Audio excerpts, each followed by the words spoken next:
Salve, salve galerinha da internet, meu nome é Nino Delano e vocês estão aqui em mais um vídeo meu no YouTube. Bom, crianças, o vídeo de hoje na verdade ele vai ser meio vídeo freestyle, tá ligado? Eu não fiz muito roteiro pra ele não, porque é um assunto tranquilex pra gente fazer, pra eu voltar a começar com as minhas pesquisas. Eu já tô sentindo saudade, né? A gente é assim, quando a gente tem, a gente não quer mais, e quando a gente não quer mais, a gente tem, né? Então, o vídeo de hoje é tranquileba, é só pra gente bater um papo nós aqui mesmo, porque eu quero comentar com vocês a respeito de um negócio que eu tenho visto já há alguns anos acontecendo e que a mim incomoda bastante. Pode ser que não incomode vocês, pode ser que seja uma puta de uma idiotice minha, mas ainda assim, como o canal é meu e eu sei que vocês são mega compreensivos, eu vou trazer essa situação aqui pra vocês, beleza? Então, rapidamente aqui, sem mais delongas, Todão, puxa a vinheta!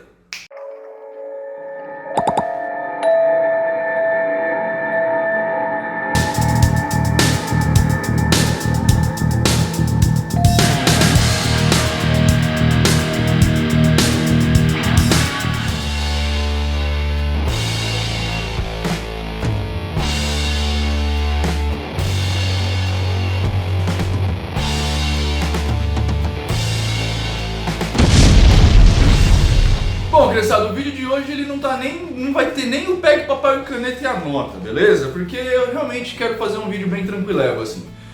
Eu queria discutir com vocês a relação de empoderamento mágico, tá?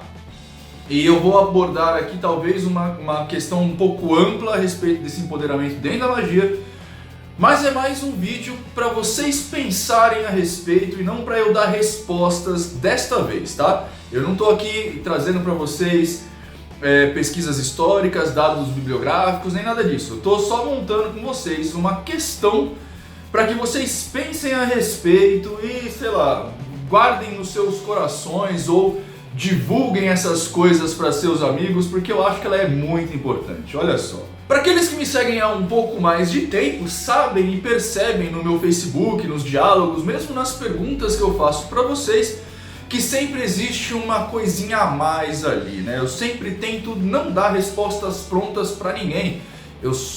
Na medida do possível, eu tento levar a pessoa a pensar de alguma forma em alguma coisa, né? Eu não gosto de fazer isso por quê? Porque eu acho que cada um de nós tem as ferramentas necessárias pra gente chegar onde a gente precisa, pra gente ter aquilo que a gente quer. Então, pra gente chegar numa resposta, muitas vezes a gente precisa de um incentivo e não da própria resposta. Com um incentivo em vez da resposta, é bem provável que a gente aprenda bem melhor. Mas claro que outras pessoas usam outras ferramentas, outras formas de fazer, e eu não estou colocando aqui o que é melhor e o que é pior, tá? Eu só estou tentando mostrar para vocês que existem duas formas. No vídeo passado eu falei a respeito dos paradigmas mágicos, eu falei não existe a magia, o que existe são paradigmas mágicos, e essas duas questões talvez sejam a base do nascimento de paradigmas maiores dentro da magia, né? Para aqueles de vocês que não sabem, paradigma, a grosso modo, é uma reunião de regras ou de conceitos filosóficos que você leva para afirmar uma situação ou outra. Então, por exemplo, existe o cristianismo e existe o catolicismo e o protestantismo. O cristianismo é um paradigma, é uma reunião de várias ideias para explicar determinada coisa. Dentro do cristianismo, do paradigma cristão, existe o paradigma católico, o protestante e assim por diante. Na magia acontece a mesma coisa, então a gente está o tempo inteiro envolto em diversos paradigmas, né? Por exemplo, tem aqueles paradigmas dos magos mais novos, que eu estou começando a desenvolver agrupamentos e chamando esses magos de nova guarda, né? Os magos de velha guarda e os magos de nova guarda. Qual que é a diferença dos dois magos? O paradigma. O paradigma dos magos da nova guarda são paradigmas que eu consideraria um pouco mais amplos. Eu sou um mago de nova guarda, por exemplo. Então, meus paradigmas consistem em verificações científicas, verificações filosóficas, verificações psicológicas, verificações sociológicas, verificações físicas e químicas, verificações de milagres e exercícios mentais, verificações de interação entre o ser humano e a própria realidade, verificação da realidade para com o ser humano, verificação da interpretação dessas duas coisas para cada um de nós.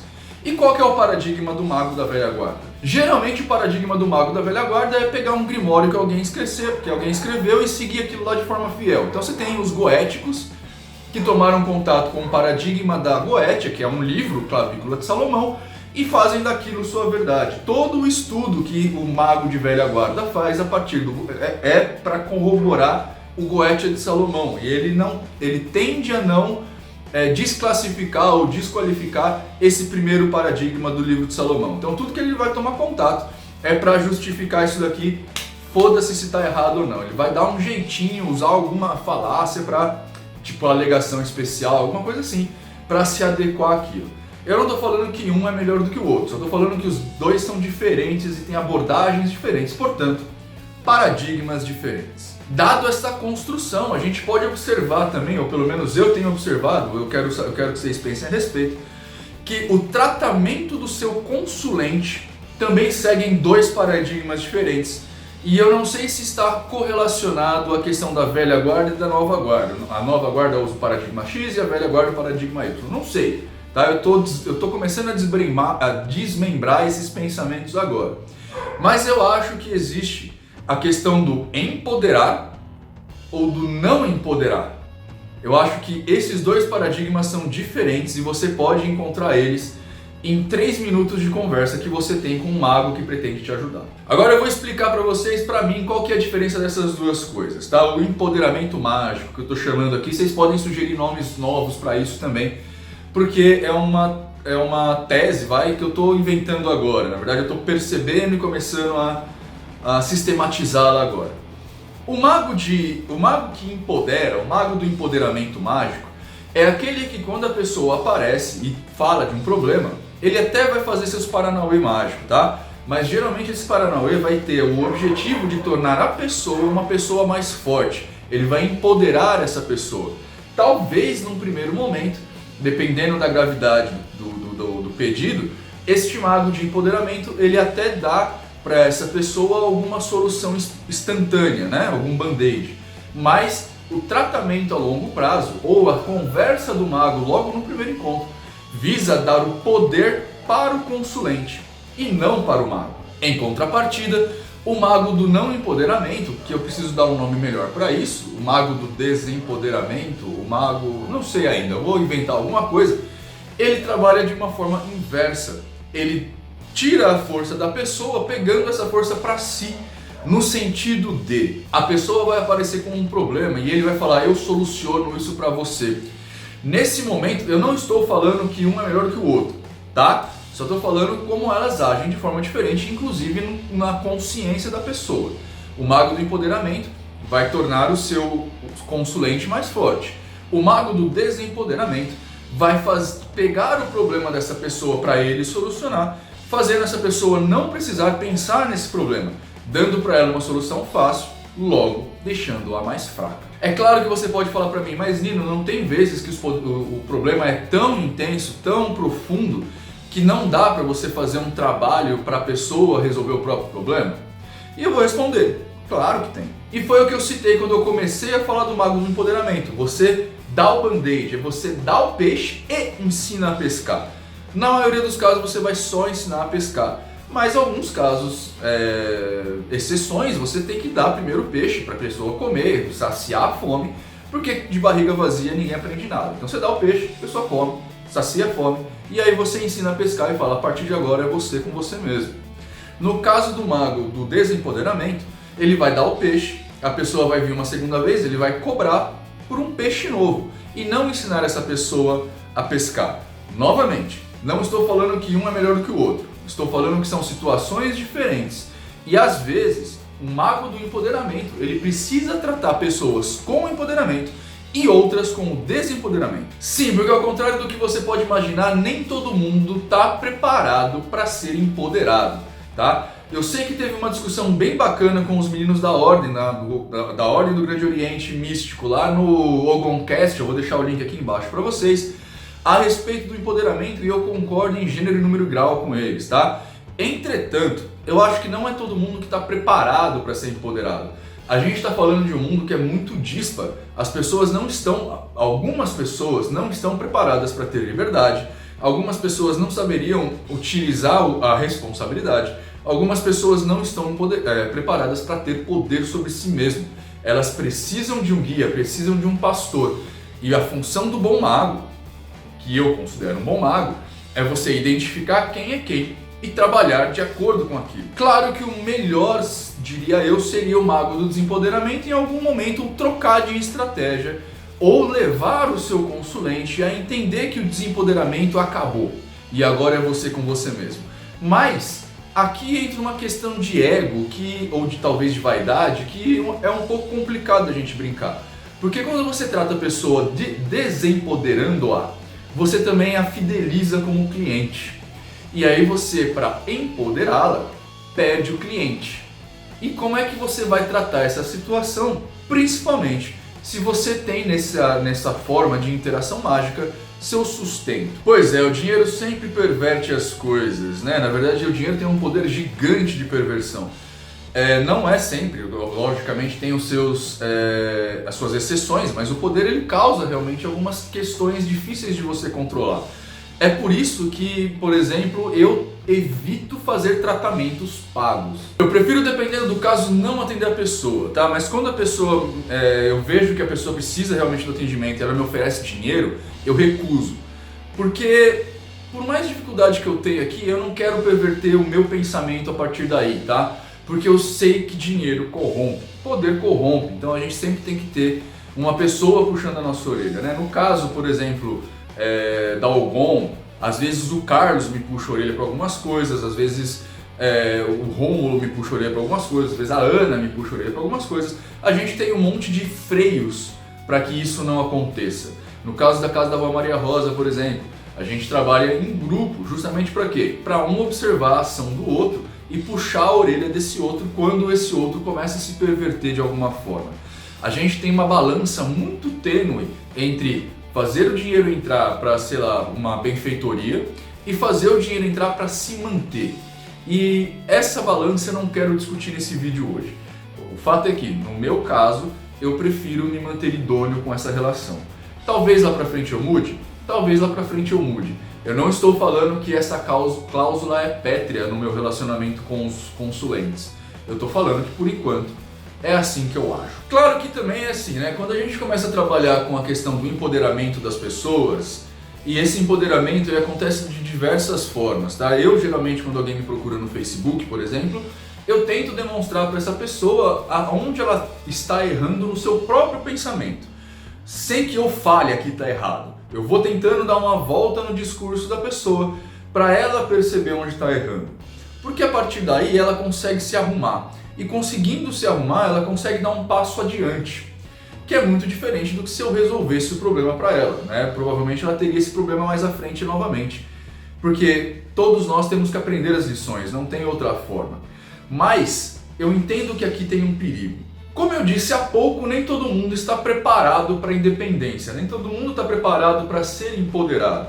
E quando a gente começa a trabalhar com essa situação, a gente precisa saber lidar, ter esse jogo de cintura, tá? Eu empodero essa pessoa, eu não empodero essa pessoa, e se eu empodero, até onde eu posso empoderá-la, né? Até onde eu devo fazer isso? Essa é uma questão que eu ainda não tenho resposta, porque não tem um manual de instrução para isso. Cada um é cada um e cada um é cada qual. Não dá para fazer muita coisa, mas eu ainda assim, cara, e agora eu queria começar a entrar nas discussões com vocês assim. Eu queria saber o que vocês acham disso, tá? Porque, primeiro que essa é uma classificação que eu nunca vi na internet, então eu acho que é uma classificação nova, e como classificação nova, ela está passível de erros. Então, quanto mais pessoas estiverem conversando a respeito disso, melhor para a gente aprender a respeito disso. O que é, por si só, uma questão de empoderamento. Eu estou dando para vocês a oportunidade de pensar a respeito disso e se moldar ou se empoderar a partir dessa percepção. Você está onde nessa régua? Você é o cara que está empoderado ou você é o cara que não pode ser empoderado? Eu acho que não há demérito em nenhuma das situações. Em alguns momentos vocês não podem ser empoderados, em outros podem. Eu, por exemplo, tenho certas situações da minha vida em que eu gostaria de não ser empoderado. Eu gostaria de ser um pau mandado, porque é mais fácil, mais prático e me poupa trabalho. Por exemplo, depois que eu abri minha empresa, eu vi que é muito mais fácil ser funcionário do que chefe.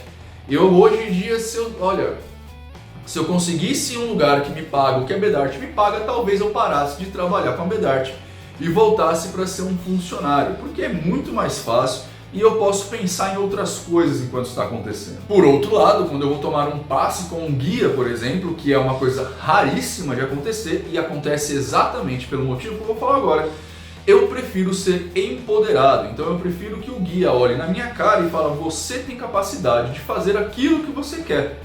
Você tem a capacidade de fazer aquilo do jeito que você imagina. É só você sentar, se planejar e fazer. Eu já falei algumas vezes aqui que eu não peço coisas para os meus guias, por exemplo.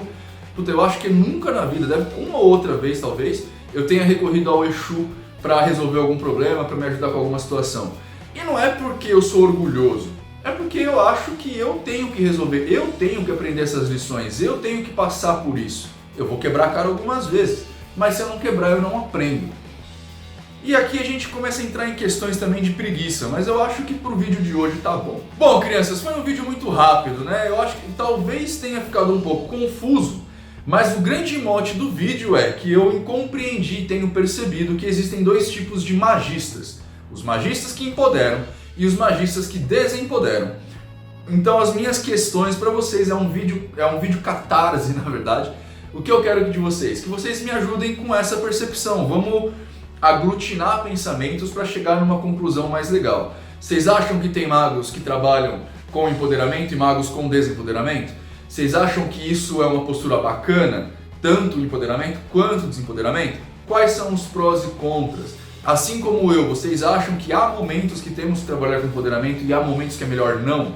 Ou vocês acham que não, temos que trabalhar sempre com empoderamento ou não temos que trabalhar sempre com desempoderamento? O que vocês acham, pessoas? Hein? Se coloquem no meu lugar. Façam de conta que você é um magista que tem uma escola de magia e que você... várias pessoas te procuram por dia para tirar dúvidas, para aprender coisas ou para se tratar de alguma coisa. O que vocês acham? Como vocês agiriam? Vamos bater esse papo? Eu espero que sim. Bom, isso era o que eu tinha pra falar hoje. Um vídeo curtíssimo, porque na verdade eu tava meio sem assunto, só que como isso tá na minha cabeça já tem um tempo, resolvi compartilhar com vocês, beleza?